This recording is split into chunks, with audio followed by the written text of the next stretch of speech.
Ladies and gentlemen, please welcome the Roseville Wrecking Ball. The Roseville Wrecking Ball.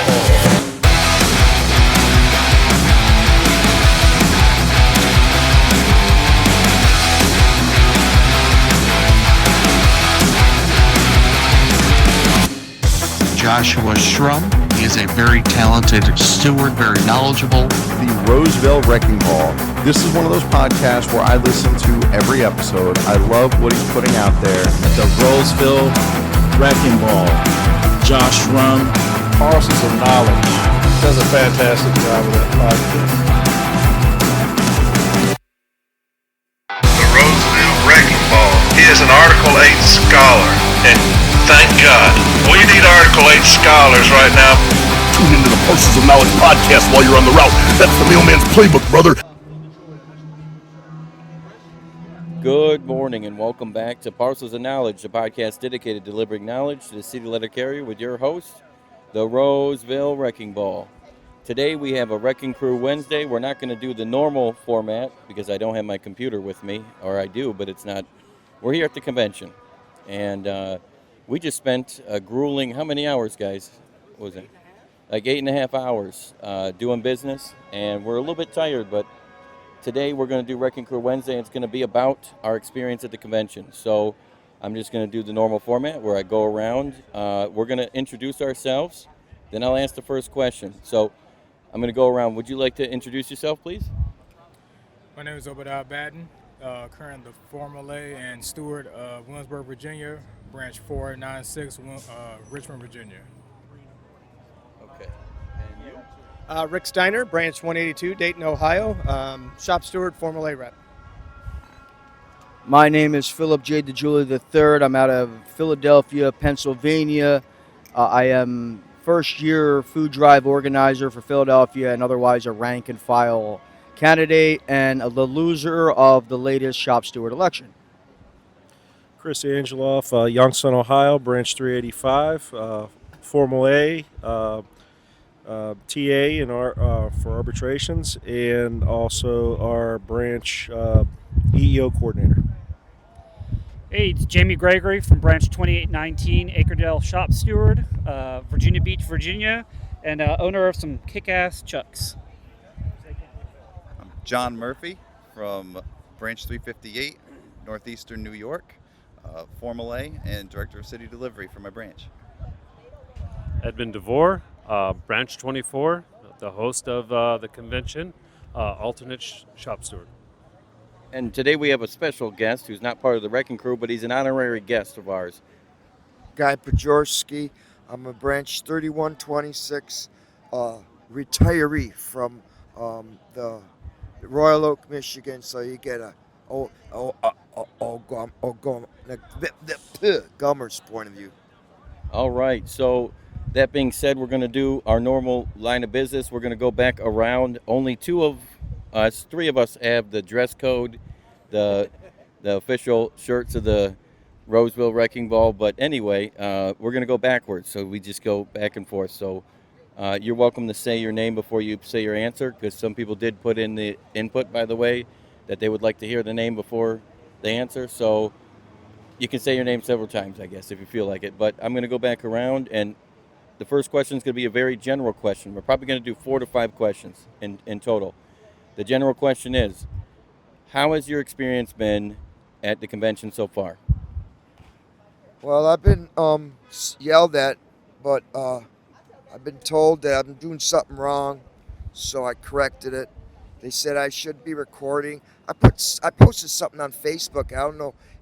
It's not up there now because it was during an executive session. For some reason, there was some kind of like blackout during the recession, the executive session. And you're a bad boy if you break the rules. And I'm a good boy. I don't break rules. So, other than being yelled at, I was kind of like just watching things go by and just observing and learning. And I learned, and as I got older, that if I don't speak so much, I learn more. All right. What was the question again? How's your experience been so far for the convention? Edmund DeVore, let's see. It's been eye-opening. It's my first one. I know like today just ended the middle, but if I can just sum it up in one word, I'm in awe. All right, so just to let everybody know, because you can't see him because it's not a video this time, this guy is wearing a Richie Ray shirt, so shout out to Richie Ray. John Murphy. I would say it's been kind of grueling. Not in a bad way. It's not like being out on the road delivering in this kind of heat. So shout out to the guys that were out in their LLVs today. In Boston, for example, that was my first convention. We did 8 amendments. This time around, there were 41 amendments. And granted, we did pass a lot of them in block right in the middle to kind of speed the process along. But it's been an intense workload. Hey, it's Jamie Gregory. Overall, I really enjoyed it. I would have been up for a 12-hour session, so we could have actually sat there and talked and discussed the resolutions. But I think LA's been great so far. So, Chris Angeloff. This is my second convention. It's different than Boston, but I really would like a little more. We're here for business. We should have went a little more depth on reading some of all the resolutions. Kind of a little disappointed in that, but overall it's been a phenomenal time. This is the first time I see nominations, so it's pretty good. Before I move on, I just want to recognize for the record that Chris Angeloff, he has the award for the tallest Wrecking Crew member, by the way. This is Phil here. Those are questions about what we thought of today's sessions and all that, or the convention in general. Yeah. How's been your experience? Okay, well, my first convention was in 2004. It's in Hawaii. We'll be going back in 2030, and there's a lot has changed since then. I mean, we didn't have all these resolutions and all this riffraff, and I'm all for the riffraff. I mean, what Jamie had just said, like, we rented out this convention hall. If we want to bring our sleeping bags and stay up all night and debate this stuff, that's fine. If people want to go out and party and go to sleep, then they can lose resolutions. If it's the most dedicated win. Like, we fight like hell. Everybody has to encompass that. And I'm loving time, and congratulations to the first female president of the NALC, Nicole Ryan. I'm absolutely so happy for her. Rick Steiner, this is my first convention. It is kind of meeting expectations. I thought it would be maybe the temperature would be a little higher, a little more hostile, especially the reformers. But there was good discussion. Very liberal use of call for the question to the point where it became comical and a joke, and that was kind of disappointing because discussing the issues is why we're here. Voting on the issues is why we're here. But other than that, it's about what I expected so far. Obadiah Batten, Branch 496. This is my very first convention, so it's been a very, very great experience. I'm having nothing but fun here. I'm very, very surprised that I'm actually very surprised of how President Renfro has been conducting himself and trying to get things in order and things of that nature. So very surprised by that. But other than that, I think it's been a very, very good convention so far. All right, you hear to hear, folks. The Wrecking Crew has spoken on the first question. We're going to do 4 questions. I've decided already because we've all had a long day, but this is exciting. So, second question is going to be, we just had nominations because today is nomination day. I'm going to give you 1 or 2 choices. Either tell me which nomination you were most surprised about, or shout out who you're most excited to be nominated today. Obadiah Batten, Branch 496. I was very excited and confused about when they kept nominating Anita Guzik for random stuff. I'm like, what in the world is going on? We got to pick somebody else to announce people, man. But yeah, that was the most weirdest thing I've seen as of yet. Yeah, Rick Steiner, as far as the candidates go, I think more the merrier. I'm kind of glad we're not stuck with just a good old boy slate and just promoting the next person in line. There's really, I'm just excited there's going to be change, not a particular candidate. I'm not giving away my vote to anybody publicly because I want them to come schmooze me.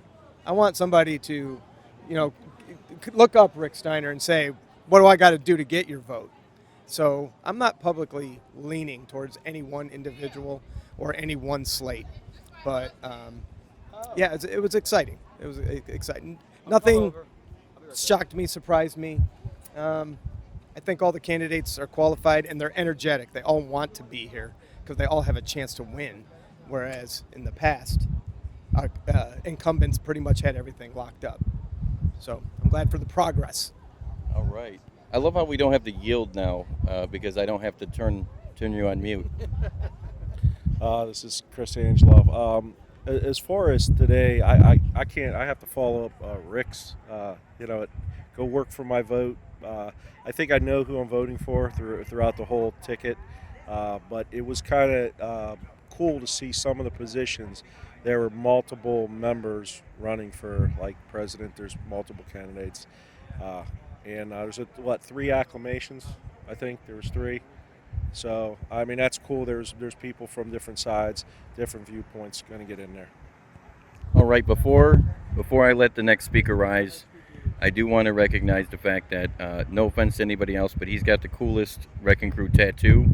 It's like it looks like Deadpool. It looks like Deadpool, but it's a lady, and for some reason there's also a pirate boat steering wheel. I don't know why, I have but to represent the Navy. Oh, because he represents the Navy. All right, there you go. Sorry.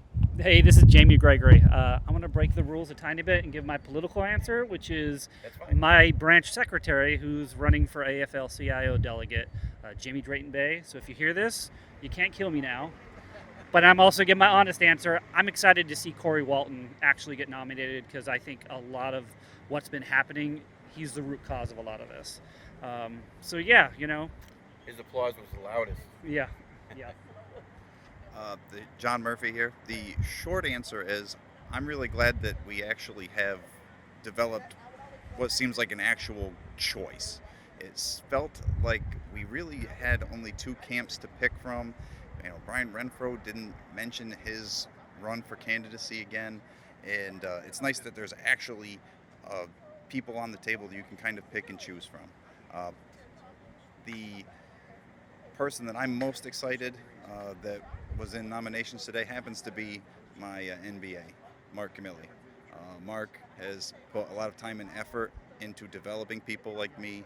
They've sent me to training very early on in my career, and it's helped me out a lot. And I'm hoping that he can kind of take that to the next level nationally.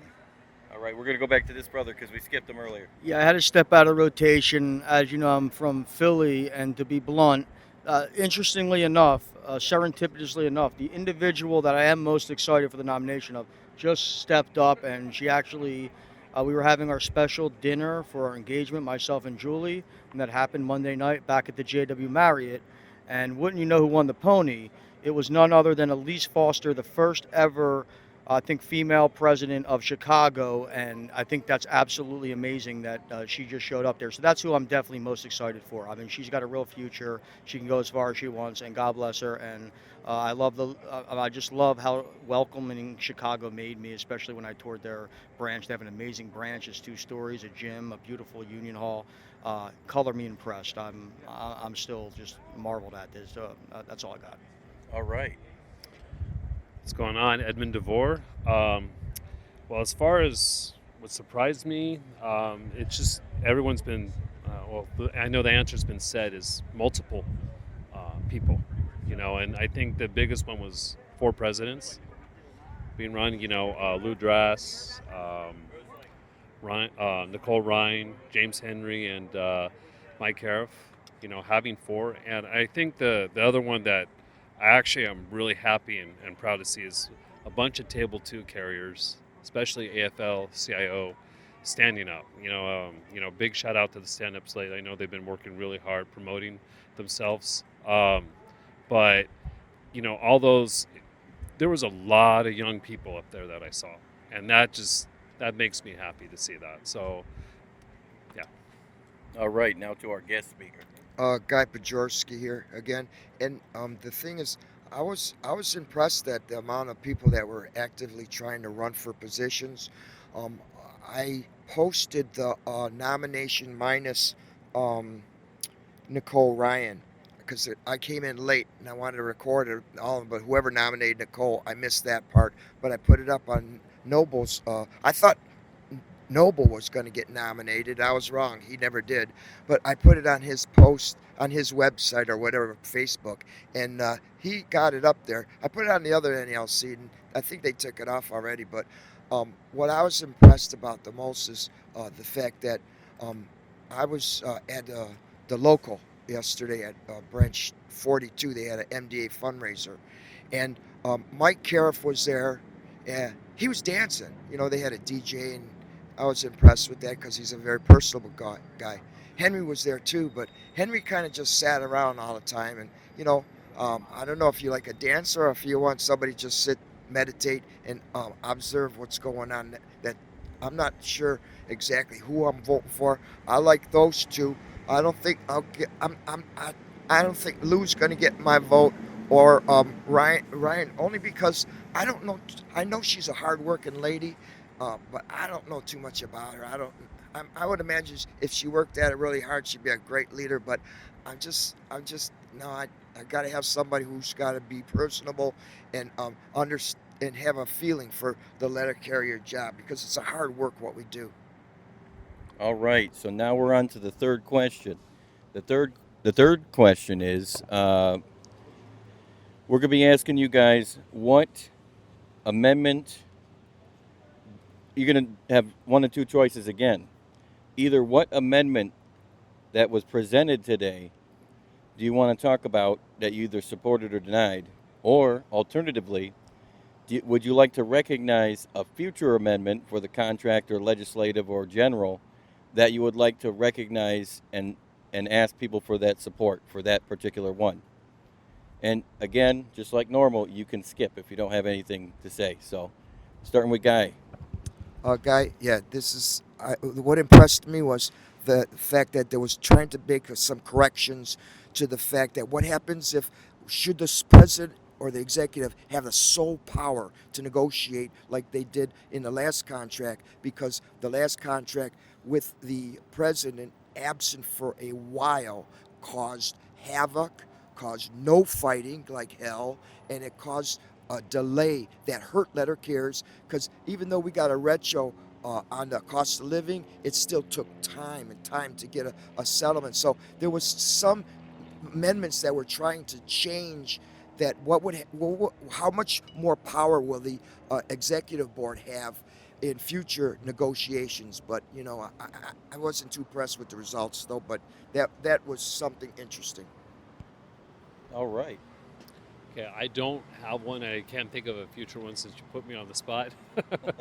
It's been a long day, but I'm just going to say that as far as there was 41 amendments, and I mean, to me, that was just something powerful. It was just the union as a whole that took me. That actually meant a lot. That we really there's people out there who really care about the union and want it to make it a better place.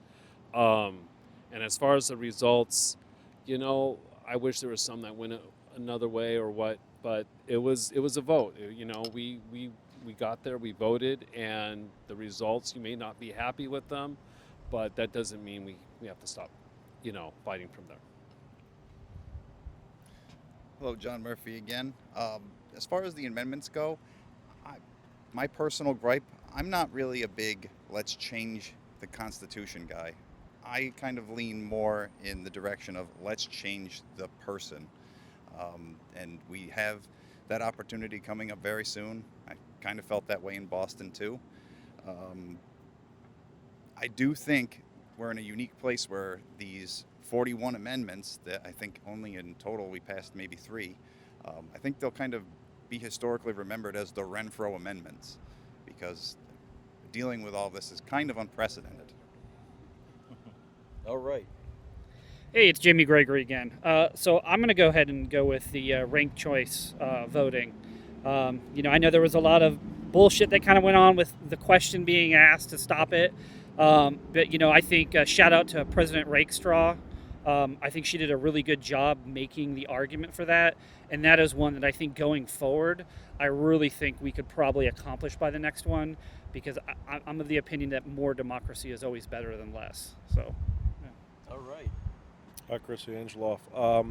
What amendment that I wanted to see changed was Amendment 35 pertained to the charges, and there was only 3 words that needed changed. We're all stewards. We have time frames, 7-day, 14-day to push things through, 30 days to comply with EEO settlements, stuff like that. So why is it at a reasonable amount of time couldn't be changed to a 30-day? I mean, and maybe ask for extension like we have to if some outside circumstances come in. But I wish that was changed.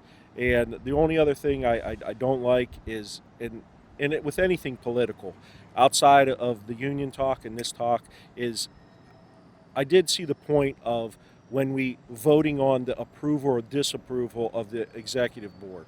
Well, why confuse it sometimes? Just let's vote on the issue. You could say your recommendation, but let's vote on the issue. I mean, it gets confusing to some people because not a lot of us have been in this situation. Sometimes this is all new, and when you're new, you might not pay attention to every detail. So it's a good fair shake to, like, let's not confuse the issue and let's vote on the issue. Yes or no. Simple as that.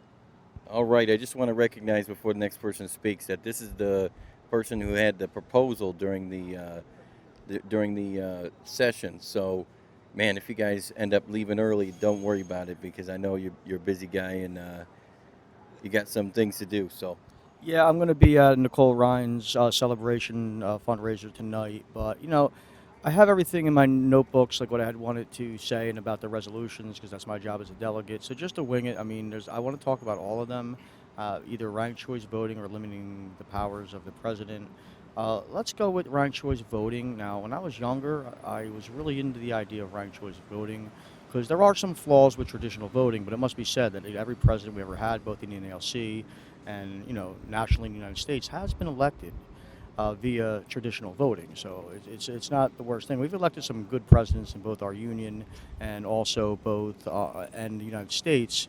And I got to say, I started in 2003. Now, I never got to deliver mail and be part of this union under Vince Sombrato, but every single president in my tenure has been a great president, and that needs to be said right now.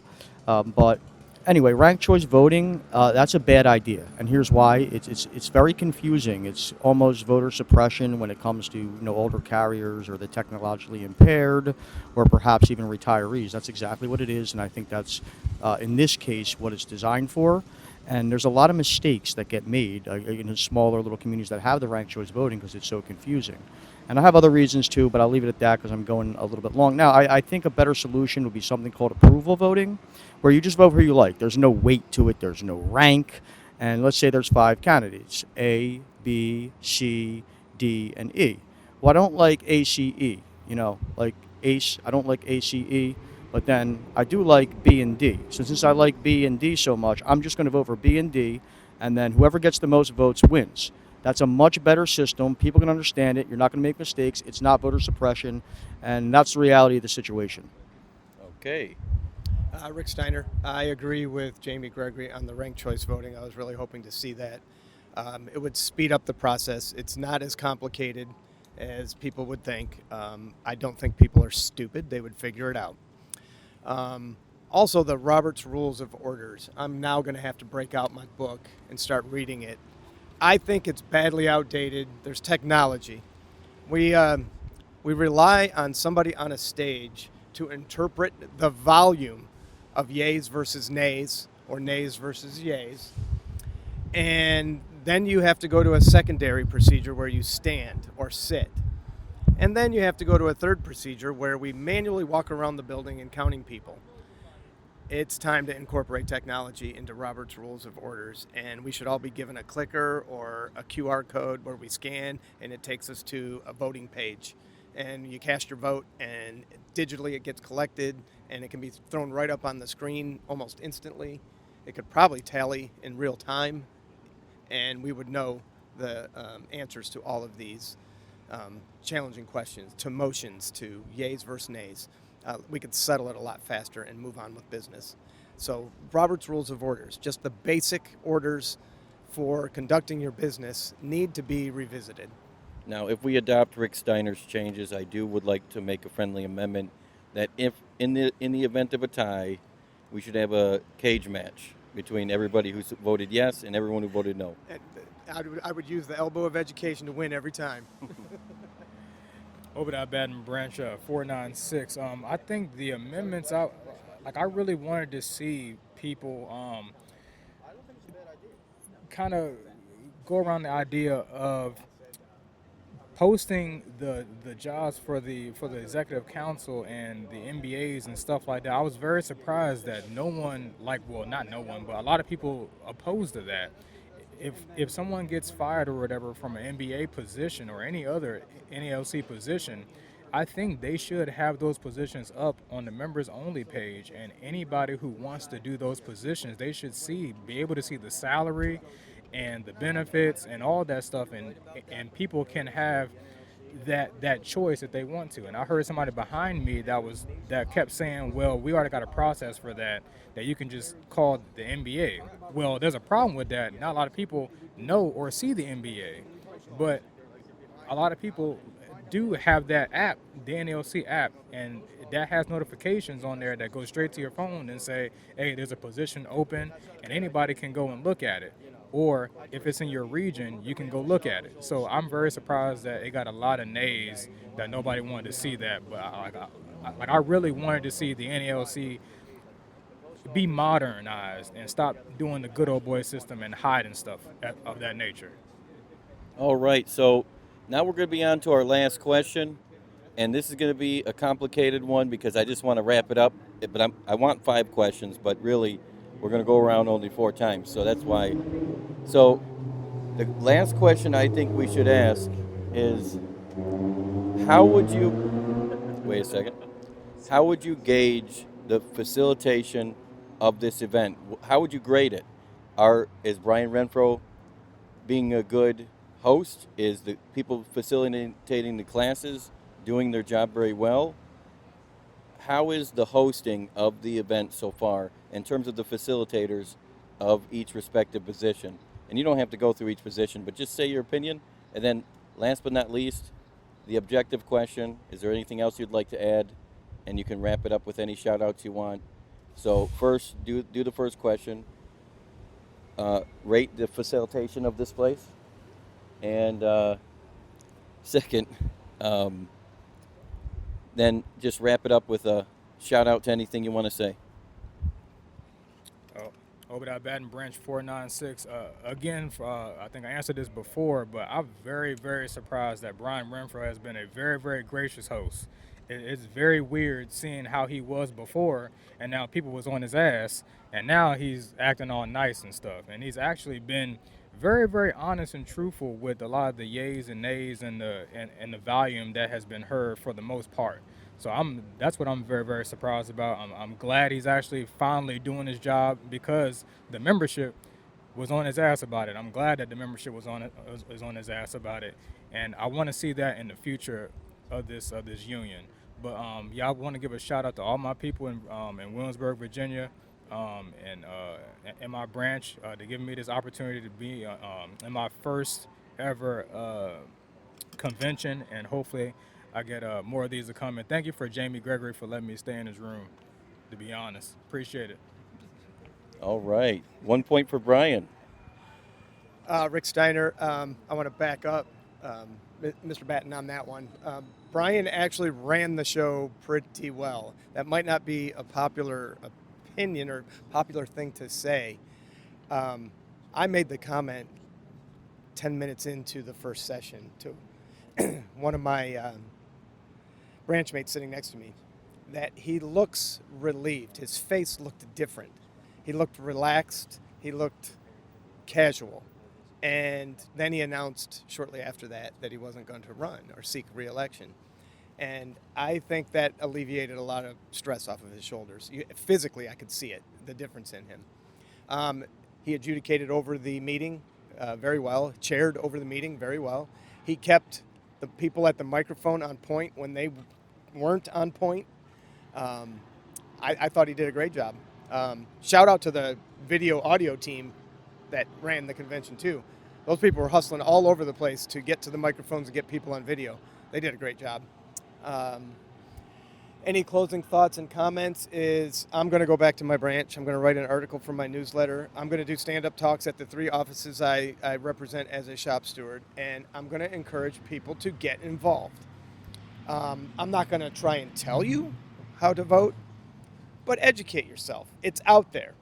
Social media is a great source. Double-check everything. Verify before you believe.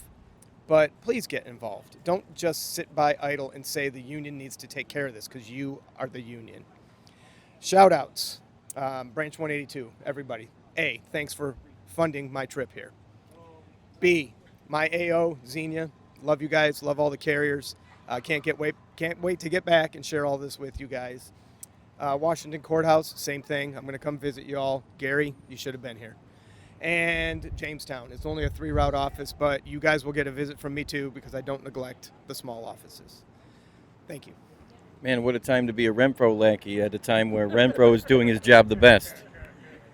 Well, this is what I have to say first and foremost. Like everybody, how good is this? How good is this? Yeah, Not the entirety, but many of the Wrecking Crew together in the flesh at once and Los Angeles. We got to do this all the time. We got to do this all the time. I'm sorry, this is actually my first episode I've been on, and it's a pleasure to be here. But as far as Brian Renfro is concerned, class act, in my opinion, he fell on his sword for the betterment of solidarity and unity. There was a lot of division over the past several years, even at the Boston convention. Things were rumbling a little bit, and I was expecting, this to be bad. But no, man, this was about love. We fight like hell, but we also love like hell. And also, on the topic of loving like hell, I really need to give a shout out to one person, the only one that matters right now, and that would be Julie Casper, my fiance. We were in love. This was the happiest moment of my life, from being a depressed emo kid, listening to Marilyn Manson. Woo! Come over here, Julie. Okay, she's a little tired, and the reason why she's tired is, when I planned this trip, I didn't take into account the fact that I'm a road warrior and she's a librarian. I mean, there's a big difference between mailman and librarian, but so we got to make that work out somehow. So yeah, she's a little cranky. We had to take a 17-hour Greyhound. We stayed in Chicago, thanks to Mike Cariff for letting me stay at his crib. And that man's a real G to G. He's a real G. Best of luck to that gentleman, Salt of the Earth gentleman, and then also a branch, Chicago branch. And everyone there that were so welcoming and showed me the branch and took care of me and the hospitality. I mean, they don't tell Philadelphia I said this, but Chicago is the best branch in the nation right now, and everybody else needs to step up their game. Now, back to Julie, it's like, just from the beginning of the relationship, there wasn't much of a honeymoon here. We started bickering like an old couple immediately, and it's just like, we fight like hell. And then the Fight Like Hell campaign happened, so I took off from work. I had to be there for the kickoff event in Washington, D.C. It's awesome. I mean, Julie, she's in the auxiliary union. I want as many people to join the auxiliary union as possible. That's historically, it was kind of a wives club. Now we have a lot of male ladies, we've always had male ladies, but now it seems like male ladies might come very close to outnumbering male men. And the future is definitely female. We've seen a lot of great females nominated for positions in the NLC. I'll wrap it up in a second, but in a relationship, my advice, what made my relationship successful, and I hope it continues to be successful, you got to fight like hell, but you also got to love like hell. And can I curse on here? Yeah, go ahead. I'm not going to bother. I'll take a rain check on that. Love you all. Love everybody. Love like hell. Love like hell. Love like hell. Love like hell. Love like heaven. How about that? Love like heaven. Well, Brian's got 3 for 3. Hopefully they don't call us the Brian Crew. Chris Angeloff here. Everything was going well in the assembly for the first 3 days. Of all the curveballs that probably were thrown at him, Boston had a little bit of it too, but this one I think has been more off script than anything they planned on. So everything's been running kind of smoothly. As far as the classes, my branch does me well. I am going to give a shout out right now, like Josh said I can, to Youngstown, Ohio on branch 385. Thank you for sending me here and sending me to all the classes and all the conventions, all the rap sessions, and vote me in as a delegate, because hopefully I've grown as a steward and could provide for you guys back home.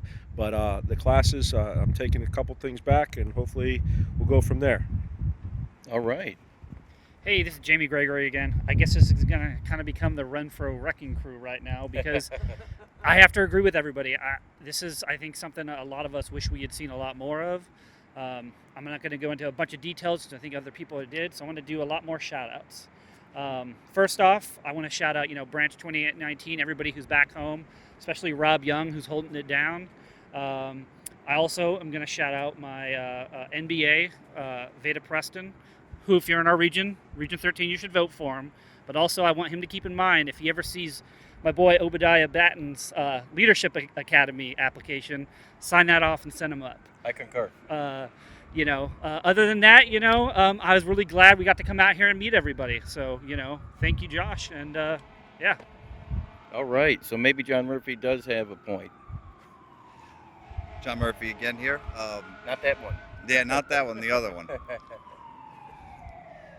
I think every class that I sat in on when they were running them, until we got to the point where executive session kind of took over, was great. I attended 4, and all the proctors were excellent. Very good stuff. Even if it wasn't something that you didn't know, it was nice to kind of bone up on your skills a little bit.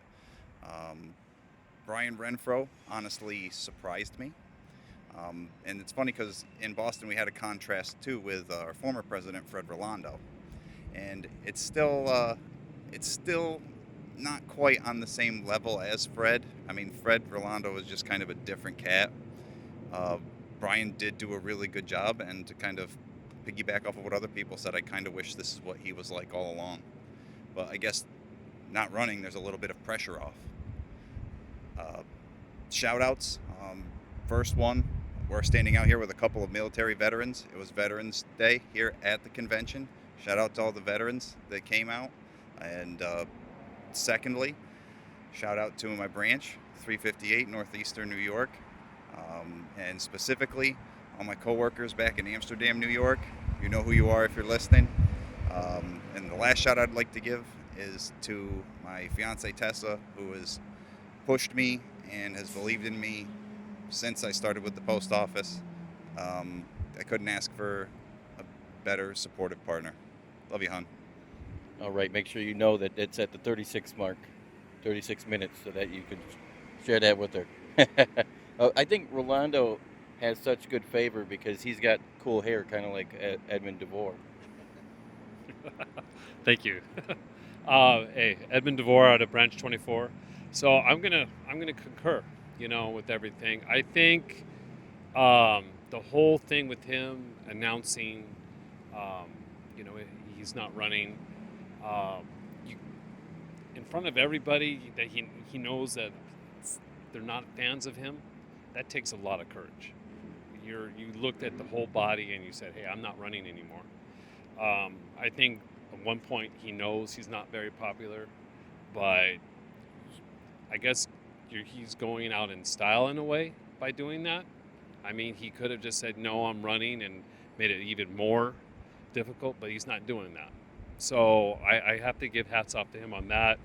And as far as the classes I took, I looked at classes what I was going to do to help my branch, and especially the carriers at my office, especially the CCAs, and that's right there. I'm going to leave it on that.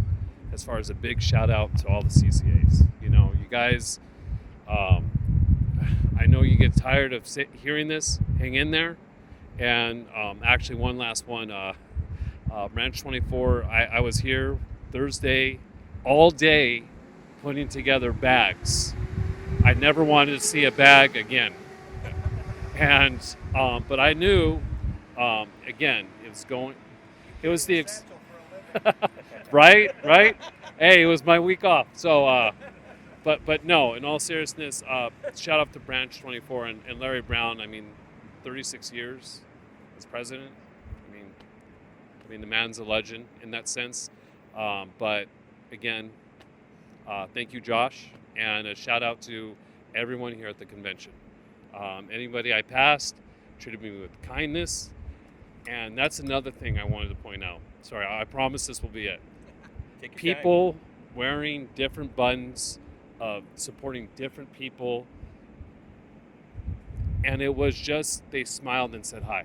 It wasn't, there was no I'm trying to look for the word. Someone help me. Animosity? Animosity, thank you. Towards anybody. I saw people wearing like all 4 presidents buttons. It's just showing right there of again our solidarity. Thank you. And unity. All right, before I let Guy go, I just want to make another comment. Guy is a fighter. He's one of my favorite people from Michigan. No offense to anybody else, but this guy, he is part of our history here, and he's a really cool guy. And don't underestimate this one. He's always online making funny pictures, but I'm going to let him go. In my opinion, Renfro kind of figured out that he lost this election when the contract was voted down by, I don't know, 70-some%. It's got to be very humiliating at that time for him. And then to come back later on and submit the what was submitted to the arbitrator, which was a mitigated kind of condition, except for the wages that were eventually arbitrated by the arbitrator. It's got to be kind of deflating for anyone's ego. But I got to give a lot of respect to Renfro because, one, he had problems. He was absent for a while, and alcoholism is a very debilitating disease that affects the psychology and the physical part. I'm an alcoholic. I know. I have 13 years sobriety, and I know that as you first, thank you. As you first come to a realization that you are a user, an alcoholic user, what happens to yourself is you have to face the fact that you have to accept responsibilities and you have to take blame, whereas when you're using, you always blame everybody else. So I give him a lot of dues for fighting that battle, because that's a battle that, at least for me, it was a choice between life and death. Now, when he came to the convention, I got to admit that he did. He was chairing very good. Everybody was. He was bending over backwards as the chairperson, because he could have been like, sometimes Zambrano would just say, well, this is the way it's going to be, and if you don't like it, call for division. No, he didn't do that. He tried to mitigate and sort of like tried to compromise with anything. But the only thing is with the thing that really was interesting that I found, there's a lot of young people, and I got to give the dues to young people because they are getting involved and making some movement in the convention that I haven't seen before. And one of the things that some of the younger people were trying to stand up to change the way it's done. The way it's done is you don't vote on the proposal. You don't vote on the amendment. You vote on the recommendations of the executive board. So in 9 out of 10, the executive board says, no, don't accept the recommendation or amendment. So when you do want to accept that amendment, you can't vote yes. You have to vote no. And it's very confusing, especially if it's like the first time for a convention. And I gotta give the younger people due. They tried to change. They argued that the Robert Rules of Order was not properly being addressed. However, there was no one that could pinpoint where it was that the Robert Rules of Order was, and I believe that the chair made a good decision. He one thing I can see him being on a very defensive posture. Well, as he came into the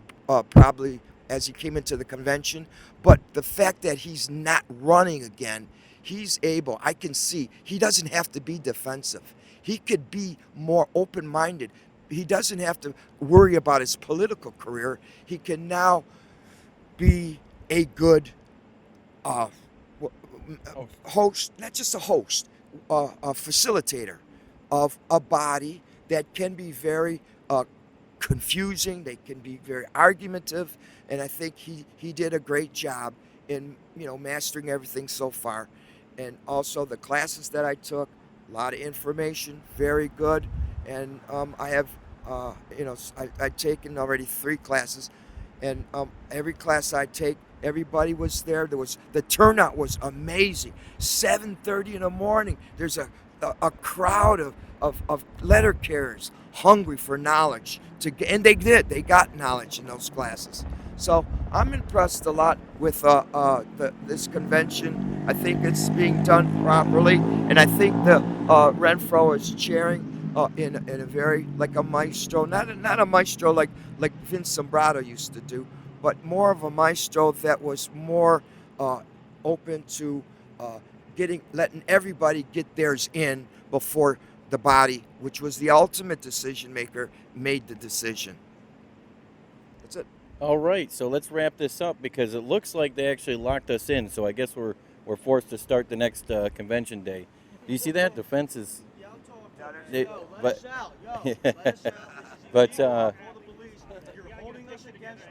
yeah, this was a good Wrecking Crew. It was nice to have it in person. Sorry to the folks who usually do it online and they couldn't make it to the convention. We would have loved to have you here, but just due to the mechanisms that are involved, it was just much more simple to do it in person. So I appreciate everybody listening. Hopefully you learned something valuable today, and as always, have a good day. If these guys are getting educated, we will be in big trouble.